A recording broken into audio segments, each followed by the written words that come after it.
Hii si hadithi ya kawaida, ni simulizi ya kijana aliyewahi kuishi kwenye chumba kimoja, akitembea mitaani akiuza mayai, akipambana na maisha bila wazazi, bila msaada wa karibu, lakini akiwa na ndoto kubwa moyoni. Huyu ndiye Ndekee, ukipenda Ndekee ya Muthanga.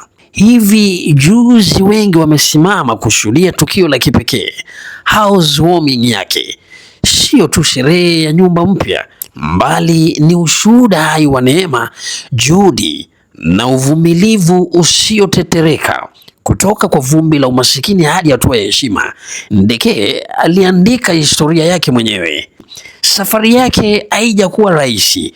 Kuna siku ambazo alilala njaa, siku ambazo alikosa mtu wa kumuita familia, lakini hakukata tamaa.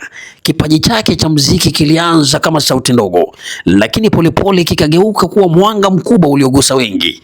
Nyimbo zake zikaanza kupenya mioyo ya watu, haswa katika eneo la Ukambani, zikamjengea jina, zikamfungulia milango, na leo tunaona matunda yake.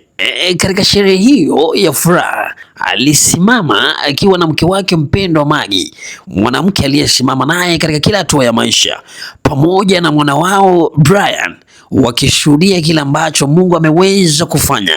Hii si tu nyumba, ni alama ya ushindi wao kama familia.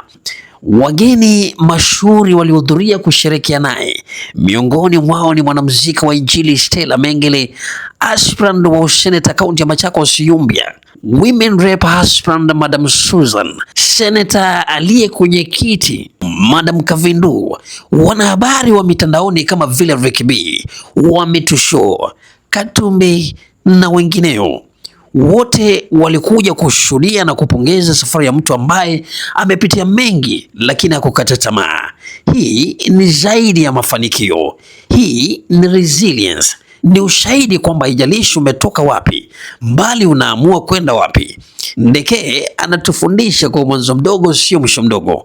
Kwa yeyote anayepitia changamoto leo, kwa yeyote anayeanza na kidogo, hii ni sauti yako ya matumaini. Endelea kusonga mbele. Maisha yanaweza kuwa magumu, lakini hadithi yako bado inaandikwa. Na kwa Ndekee, huu sio mwisho. Huu ni mwanzo wa viwango vipya. Tunakuombea baraka zaidi, mafanikio makubwa zaidi, na milango mipya ifunguke. Umevuka mengi na bado unaenda mbali zaidi.